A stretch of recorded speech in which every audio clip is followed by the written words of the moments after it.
Hey there, guys. Quick video. So, normally, almost every year, I do a top 10 or a top 5 of my favorite games of the year. Unfortunately, we didn't make 5 and we didn't make 10. So, I mean, one of the games I own is physical, but the other two were digital. So, it's no need in even doing that. I might as well just get right to the point of saying what my favorite game was or what my game of the year was before the Game of the Year award ceremony. And it's going to be Alan Wake 2. If you guys probably been on my channel from the beginning, you know that I really love games from Remedy, such as Max Payne. I talk about Max Payne a lot. I actually had a video about the unreleased port on Dreamcast that was quote-unquote rumored. So if you haven't checked it out, go ahead and, go back a year or two behind, and you'll find it. But yeah, nah, man. All I gotta say is Alan Wake 2 was worth the damn wait, man. I didn't get it at launch because I still had to finish up Final Fantasy 16 and I prioritized Spider-Man 2 over it. But man, it was totally worth that time because I was a real big fan of the first one when it came on that, when it was out on Xbox 360, when it was exclusive to the Xbox 360, like about 10, 15, I want to say like 14 years ago now, if I'm not mistaken. Damn. Anyway, man, it was really worth that wait and that time, going through it. I feel, like parts of me feel like a kid again, like Sam Lake and Remedy really worked their asses off to make sure that they lived up to the legacy of this game, and it deserves it. I mean, like, in my mind, honestly, you know what, I'm gonna go ahead and say it. It deserves to be on the nomination list for Game of the Year like it is now. If it gets Game of the Year, I'll be even more shocked. But I'm pretty sure that's going to go to Baldur's Gate anyway. But man, I find myself, even though it's completely different from the other game, the original game, like, it's earned its, it lived up to what it was supposed to do. It's up to date. Like a lot of current survival horror games, there's a lot of puzzles in it, which I love. There's a lot. I like the fact that you can go in between, the character's story at the moment and going in between the investigation boards and, piecing things together. I don't know what to call that at the moment. I don't know what they call an investigation mode or not. I'm sorry. I'm too excited right now to even think. But, like, I like that you can go in between and pair stuff together, collect manuscript pages to upgrade your weapons and stuff.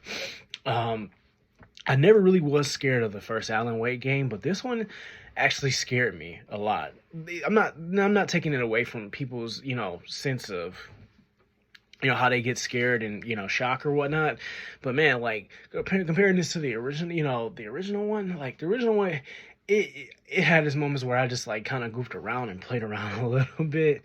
And some parts, it was very satirical. Like, this time around, I'm not really getting most of that. There's, like, little humor moments every now and then. But, like, the fact that, they're putting... Oh, man, how am I going to do this without putting the spoilers in? I'm going to avoid that. So, what they're currently doing with Alan's story and along with Sage and pairing his books into into different dimensions, that's the best way I can describe it, because I don't want to ruin it. Like, I'm so excited about this game. I don't care about spoilers, but I don't want to spoil it for nobody. I know people are sensitive to that, and I'm actually sensitive right now because this is a game I want people to actually play. But the fact that there's, like, so many realities, like, there's like a total of 2 or 3 kind of realities or dimensions in between Alan's stories and Sage's story, like that, it's really a mind fuck for at the moment. And I haven't finished the game right now yet. I'm still like halfway through it, but man, I just never been excited like this in a long time for a game, let alone a long awaited sequel. So, man, if you haven't, check, if you can wait for a sale, go ahead and do it. Unfortunately, I hate that it's digital. I know a lot of people, are still mad at me for the video I put out 2 years ago, me venting my frustration on physical media. I wasn't completely opposed to it, but, anyway, whatever. I kind of wish it was a physical copy for it. I would have liked to have that in my collection, but, you can only get it digital right now, whether it's on PlayStation, PC, or Xbox.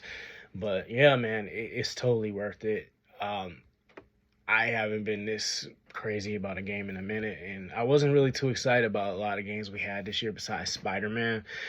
Um, Final Fantasy 16, I liked it, but I just couldn't really get off into it like a lot of folks did. It was a good game, don't get me wrong. I'm not saying it wasn't a bad game. I just couldn't. I don't know. It took a lot out of me to play it, and it wasn't the long cutscenes. I don't know. Then again, it wasn't one of the ones I anticipated. I did like the battles though. The story was great. It took some time for me to get. Like I said, like games like Spider-Man 2 got my attention more. Um, Dead Space remake. You guys saw my video on that a few months back, so I don't really count that. I don't count Resident Evil 4 remake neither. I think that's kind of like why I don't have a top 10 or top 5, because I feel like a lot of games we had this year was either remakes and it shouldn't even be on the list. But to each his own. This isn't to bash remakes or anything in general. I'm just here to praise Alan Wake 2, man. It was hard for me to do this video because like I don't want to spoil it for nobody, but all I'm saying is that, man, Alan Wake 2 deserves it, and maybe a year later, like maybe a year from now or a few months from now, when a lot of people are probably caught up playing the game, I'll probably do a follow-up video talking about why I really like it a lot. But yeah, man, Sam Lake really worked his ass off on this one, and all I'm saying, it deserves Game of the Year. That's all I gotta say. Take it to the comments if you got some foul shit to say to me. Fuck it.